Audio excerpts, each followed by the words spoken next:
Thank you very much. ಆಯ್ತು ನಮಸ್ಕಾರ. ಆಕ್ಟರ್ಗೂ ನಮಸ್ಕಾರ. ಇದು ಆಯ್ತು ಇರೋಣ.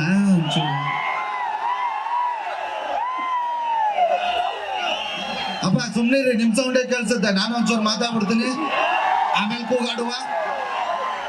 ಮುಂದೆ ಬರ್ಬೇಕಾ? ಕಪ್ಪಿದ್ದೀನಿ ಕಾಣಿಸಲ್ವ? ಇದು ನಾನು 2ನೇ ಸಲ ಬರ್ತಾ ಇರೋದು ಈ ಸ್ಟೇಜ್ಗೆ. ಅಂಬರೀಷ್ ಅಣ್ಣ ಮಂಡ್ಯದು ಸುವರ್ಣ ಮಹೋತ್ಸವ ಮಾಡಿದ್ರು, ಅವಾಗ ಒಂದ್ಸಲ ಅಂಬರೀಷ್ ಅಣ್ಣಗೋಸ್ಕರ ಬಂದಿದ್ವಿ. ಈಗ ನಮ್ಮ ದರ್ಶನ್ ಸರ್ಗೋಸ್ಕರ ಬಂದಿದ್ದೀವಿ. ಮೊದಲನೇದಾಗಿ ಎಲ್ರಿಗೂ ರೈತರ ದಿನಾಚರಣೆಯ ಶುಭಾಶಯಗಳು. ಇವತ್ತಿಗೆ ಕಾಸಿದ್ದವನು ಕಾರಿದ್ದವನು ಈ ತರದವನು ಶ್ರೀಮಂತ ಅಂತಾರೆ. ನಿಜವಾಗ್ಲೂ ಹೇಳ್ತೀನಿ, ಇನ್ನೊಂದು 20-30 ವರ್ಷ ಹೋದ್ರೆ 2 ಎಕರೆ ಜಮೀನ್ ಇಟ್ಕೊಂಡಿರೋ ನಿಜವಾದ ಶ್ರೀಮಂತ. ದಯವಿಟ್ಟು ಯಾರೋ ಈಗ ಸುಮ್ನೆ ಅದು ಇದು ಯಾರೋ ಅಕ್ಕಪಕ್ಕದವ್ನು ಮಜಾ ಮಾಡ್ತಾರೆ ಅಂತ ಅವ್ನ ಶೋಕಿಗೋಸ್ಕರ ಜಮೀನ್ ಮಾರ್ಕೊಂಡು ಒಬ್ರು ಶೋಕಿ ಮಾಡ್ಬೇಡ್ರಿ.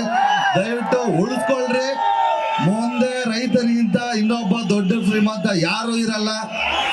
ಕಾಟೇರ ಬಗ್ಗೆ ಮಾತಾಡಕ್ ಬಂದ್ರೆ ಈಗ ನೋಡಿ, ಎಲ್ಲಾ ತರ ಸಿನಿಮಾಗಳು ಎಲ್ಲಾನು ನೋಡ್ತಾನೆ ಇದೀವಿ. ಬಟ್ ಒಂದು ಸಾಮಾಜಿಕ ಕಳಕಳಿ ಇರೋಂಥ ಚಿತ್ರಗಳನ್ನ ಮಾಡೋದು ತುಂಬಾ ಕಡಿಮೆ ಆಗ್ತಿದೆ. ಯಾರ್ಯಾರೋ ಮಾಡಿದ್ರೆ ಅಷ್ಟೊಂದು ರೀಚ್ ಆಗಲ್ಲ.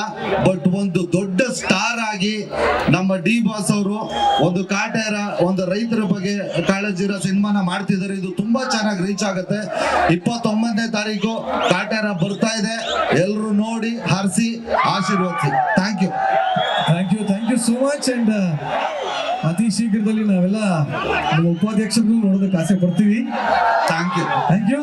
ಸೊ ಈಗ ನಾವು ಇಡೀ ಮಂಡ್ಯ ಜನತೆಯ ಒಂದು ರಿಕ್ವೆಸ್ಟ್ ಇದೆ, ಒಂದು ಬೇಡಿಕೆ ಇದೆ. ಅದೇನಪ್ಪ ಅಂದ್ರೆ, ಅಷ್ಟೂ ಜನ ಸೇರಿ ಕಾಟೇರ ಥೀಮ್ ಮ್ಯೂಸಿಕ್ಗೆ ಒಟ್ಟಿಗೆ ಮೀಸೆ ತಿರುಕೊಂಡು ತೊಡೆ ತಟ್ಕೊಂಡು ಸ್ಟೆಪ್ ಹಾಕ್ಬೇಕು ಅಂತ ಕೇಳ್ತಾ ಇದ್ದಾರೆ. ಹೆಚ್ಚಿನ ವಿಡಿಯೋಗಳಿಗೆ ಪ್ರತಿಧ್ವನಿ ಯೂಟ್ಯೂಬ್ ಚಾನೆಲ್ ಸಬ್ಸ್ಕ್ರೈಬ್ ಮಾಡಿ, ಬೆಲ್ ಐಕಾನ್ ಕ್ಲಿಕ್ ಮಾಡಿ.